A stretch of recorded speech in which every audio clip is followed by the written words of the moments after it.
Shalom Bapak Ibu yang diberkati oleh Tuhan Yesus Kristus. Di kesempatan siang hari ini saya sangat bersyukur, saya sangat berterima kasih kepada Tuhan karena anugerahnya, kemurahan dan kasih setianya boleh memberikan kesempatan sehingga kita boleh kembali berjumpa dalam program Kamu Adalah Pahlawan. Pada kesempatan yang berbahagia ini Bapak Ibu Saudara, saya akan menyampaikan tentang satu tema yang berkaitan dengan kondisi yang terjadi di seluruh dunia pada akhir-akhir ini, yaitu hubungan antara vaksin corona dengan angka 666.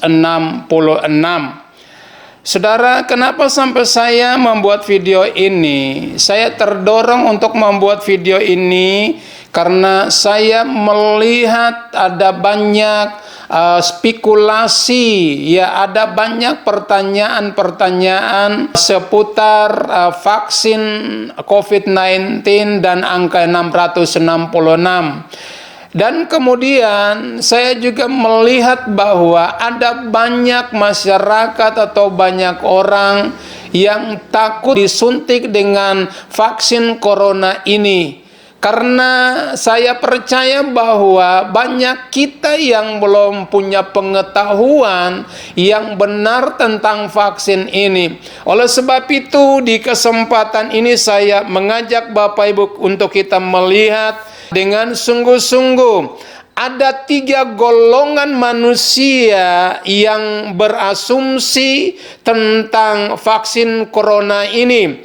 Golongan manusia yang pertama adalah mencoba untuk menghitung huruf-huruf yang ada pada nama corona ini, karena ada punya kaitan dengan barcode yang ada di dalamnya.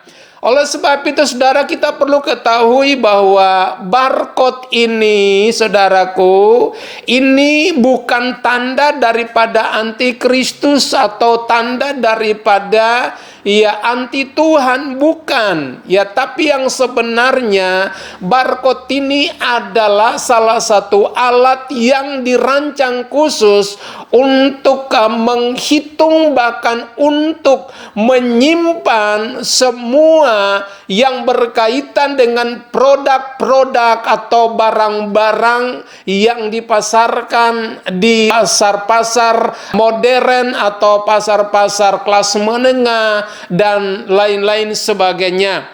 Puji nama Tuhan Bapak Ibu Saudara. Mari kita melihat bagian yang kedua. Ada orang yang menghubungkan microchip dengan Bill Gates.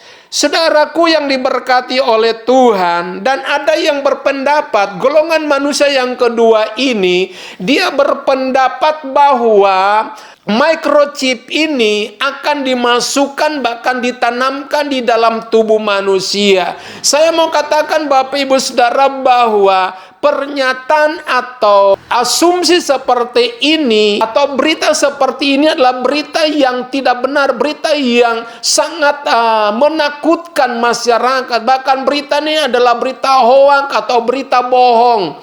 Itu sebabnya kita nggak perlu mempercayai tentang berita-berita seperti ini, Bapak Ibu Saudaraku.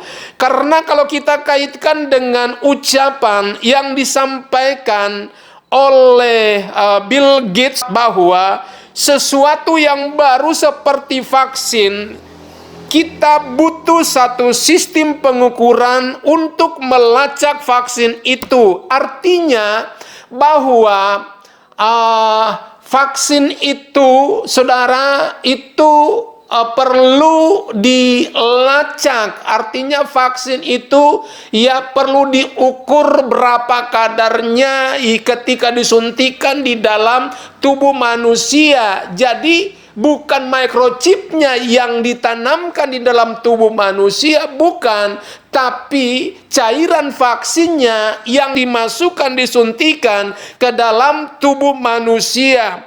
Bapak Ibu Saudaraku, kita melihat bahwa jadi cairan itu disuntikan dalam tubuh manusia, bukan melacak orang yang menerima vaksin itu. Kita harus mengerti benar Bapak Ibu Saudaraku tentang hal ini. Ya, jangan kita punya asumsi yang merugikan orang lain.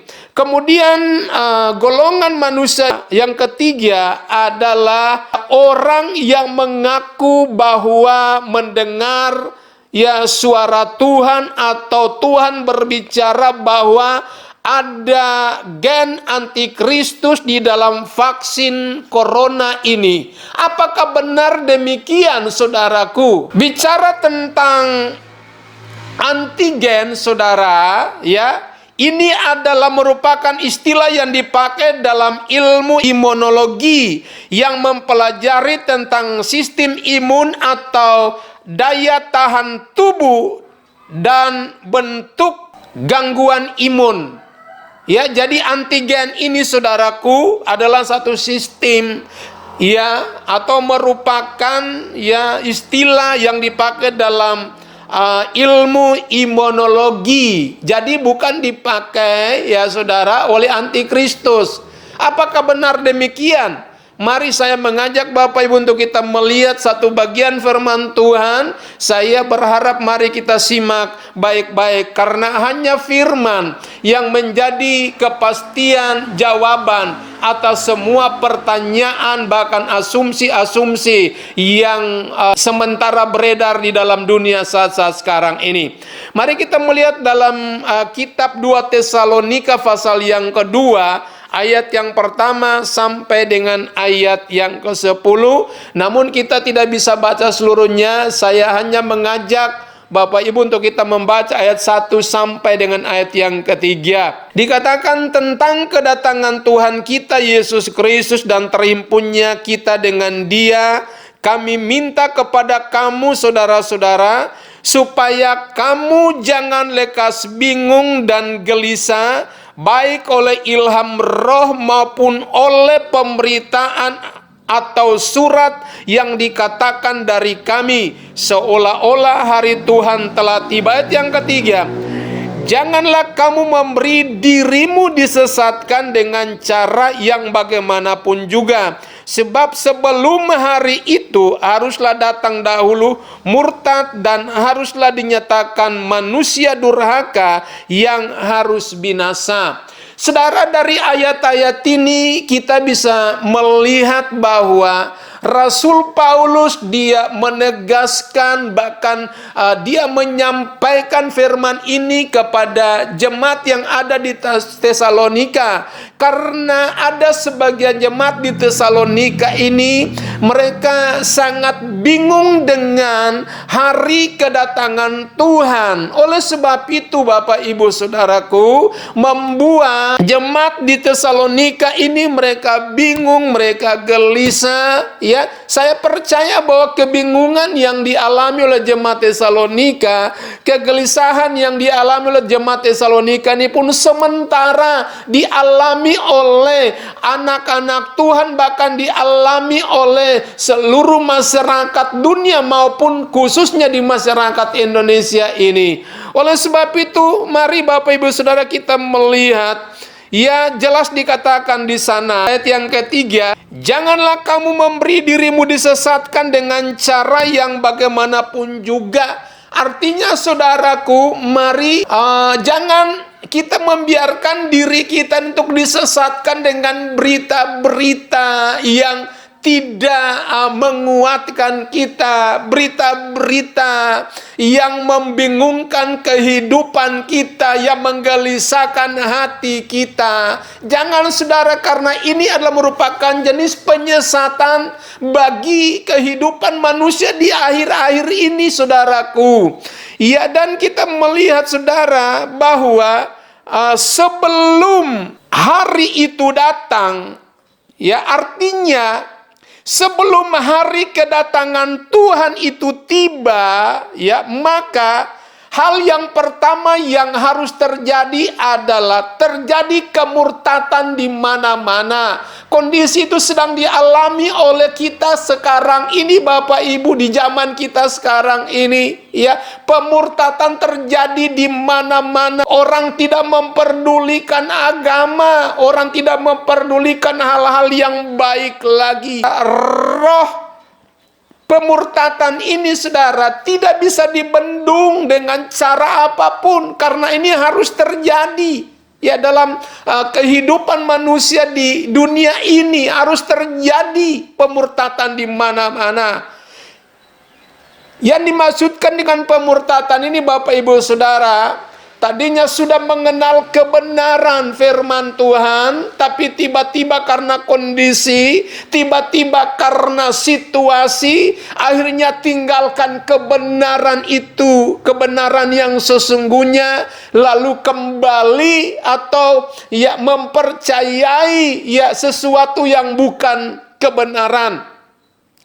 Itu hal yang pertama. Kemudian yang kedua, perhatikan baik-baik. Sebelum hari kedatangan Tuhan itu, maka hal yang kedua yang harus terjadi adalah dinyatakan dahulu manusia durhaka. Siapakah manusia durhaka ini?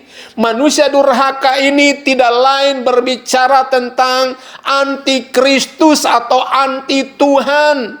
Nah, kita lihat, saudaraku, ya, kalau saya kaitkan dengan golongan manusia yang ketiga tadi, ada orang yang mengaku dia mendengar suara Tuhan, atau Tuhan berbicara bahwa di dalam vaksin ini ada gen antikristus. Saudara, apakah benar demikian? Saya mau katakan, Bapak Ibu Saudaraku, bahwa ketika antikristus dengan angka 666 ini ya muncul sebagai oknum, tidak ada hubungan dengan cairan vaksin ini, tidak ada hubungan dengan itu sama sekali, tidak ada, Bapak Ibu Saudaraku. Jadi jangan kita menghubung-hubungkan, jangan kita mengaitkan dengan sesuatu yang bukan firman. Karena jelas dikatakan di sana bahwa sebelum hari itu tiba, maka terlebih dahulu dinyatakan dulu manusia durhaka. Itu bicara tentang antikristus. Jadi saudara, kita harus punya pengetahuan yang benar tentang hal ini, sehingga kita tidak disesatkan, bahkan tidak gampang terkecoh dengan berita-berita yang tidak memberikan kekuatan dalam hidup kita. Oleh sebab itu, saudara, saya mau katakan ada yang beranggapan dari nama gen ya atau antigen ya, karena huruf G-nya di depan ya, jadi ada yang menyimpulkan bahwa anti-G itu anti-God. Saudara, berarti anti Tuhan. Bukan seperti itu, saudara, bukan. Jadi Bapak Ibu Saudaraku, coba mari kita melihat ya dengan sungguh-sungguh ya kepada saudara-saudara kita, bahkan mereka yang sudah lebih dahulu mereka menerima vaksin. Kita melihat bahwa apakah vaksin yang sudah masuk ke dalam tubuh mereka tuh ya memberikan pengaruh yang jelek bagi mereka. Artinya apakah mereka sudah sakit? Atau apakah mereka sudah meninggal dunia? Tidak, justru mereka sehat sampai dengan saat sekarang ini. Contohnya kita melihat para pemimpin-pemimpin dunia, terutama pemimpin kita, ya bangsa Indonesia, Presiden Jokowi. Ya, dia adalah orang yang pertama menerima suntikan cairan vaksin ini. Sampai dengan saat ini, Bapak Presiden kita masih sehat-sehat saja, masih melakukan berbagai aktivitas seperti biasanya, bahkan saudara lancar ya untuk melaksanakan berbagai kegiatan-kegiatan yang berkaitan dengan jabatannya sebagai seorang kepala negara. Jadi mari kita melihat, khususnya saya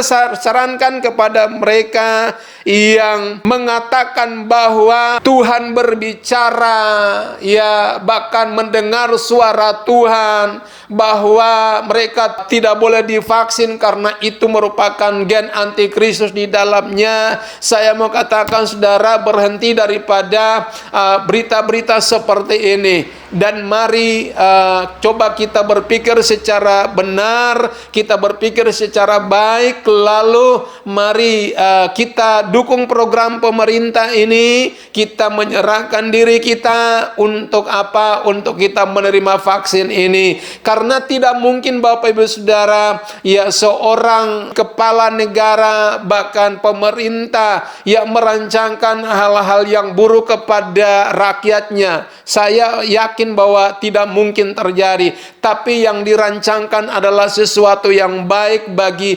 masyarakatnya, bagi rakyatnya. Dan selama ini saudara, saya memperhatikan dari agama manapun kita sudah berdoa Tuhan berikan hikmat kepada pemerintah untuk menemukan solusi yang terbaik untuk bisa mengatasi akan COVID-19 ini. Dan saat ini pemerintah sudah menemukannya, malah kita menolak itu sama saja dengan kita menolak jawaban daripada Tuhan. Jadi Bapak Ibu Saudaraku, mari ya kita berpikir secara baik, lalu kita dukung program ini supaya program ini boleh berjalan dengan baik. Kemudian bagian yang ketiga, saya mengajak kita untuk kita melihat dalam kitab Wahyu pasal yang ke-13 ayat yang ke-16. Dikatakan di sana, dan ia menyebabkan sehingga kepada semua orang, kecil atau besar, kaya atau miskin, merdeka atau hamba, diberi tanda pada tangan kanannya atau pada dahinya. Saudaraku, dari ayat ini kita bisa simpulkan bahwa yang dimaksudkan dengan ia yang menyebabkan itu bicara tentang binatang. Binatang itu bicara tentang oknum antikristus, ya, yang akan muncul sebagai manusia. Dia akan menyebabkan anak kecil atau orang besar, orang kaya atau orang miskin, orang merdeka atau hamba, diberi tanda pada tangan kanannya. Saudara, mari kita melihat ini ada satu perbedaan yang sangat jauh. Ya, firman Tuhan berkata bahwa binatang itu dia memberikan tanda di lengan kanannya dan di dahinya. Sementara kalau kita kaitkan dengan penyuntikan vaksin corona ini, ya, bukan di tangan kanan dan juga bukan di dahi, tapi justru penyuntikan cairan vaksin ini posisinya berada di tangan kiri. Saudara perhatikan, orang-orang yang sudah menerima suntikan cairan vaksin ini tidak pernah ada yang disuntik di lengan sebelah kanannya atau di dahinya, tapi disuntik di bagian lengan kirinya. Ini menunjukkan Bapak Ibu Saudaraku bahwa ya, vaksin ini bukan antikristus, atau di dalam vaksin ini bukan terdapat angka 666. Tidak, karena ini sangat bertentangan saudara. Ini tidak sinkron dengan firman Tuhan yang kita dengarkan atau yang kita bacakan ini. Jadi saudara, jangan kita ragu-ragu untuk menerima vaksin. Karena itu saudara, saya mau katakan, kalau saudara percaya kepada Tuhan, ya, walaupun saudara menerima vaksin, tapi saudara, keselamatan yang saudara sudah terima tidak akan gugur dalam kehidupan saudara. Walaupun saudara menerima suntikan vaksin ini, tapi ingin saya katakan bahwa rencana penyelamatan Tuhan atas kehidupanmu tetap engkau terima sampai keselamatan itu terjadi dalam kehidupanmu. Jadi tidak ada hubungan dengan vaksin atau virus ini Bapak Ibu Saudara. Jangan kita kait-kaitkan, bahkan menghubung-hubungkan sesuatu yang tidak masuk akal. Saudaraku yang diberkati Tuhan, saya harap kita pahami, kita ngerti benar, punya pengetahuan yang benar, ya, pengetahuan firman yang benar, pengetahuan tentang kebenaran yang benar-benar sesuai dengan firman Tuhan. Jangan kita mendengar apa kata orang. Jangan kita mengambil kesaksian orang untuk masukkan di dalam diri kita. Jangan, saudaraku. Saya kasih contoh. Kalau saya divaksin hari ini, apakah cairan vaksin itu bisa menghambat keselamatan hidup saya? No, Bapak Ibu Saudara, sama sekali tidak. Keselamatan yang Tuhan sudah tetapkan di dalam kehidupan kita, itu tetap akan terjaga terus sampai selama-lamanya.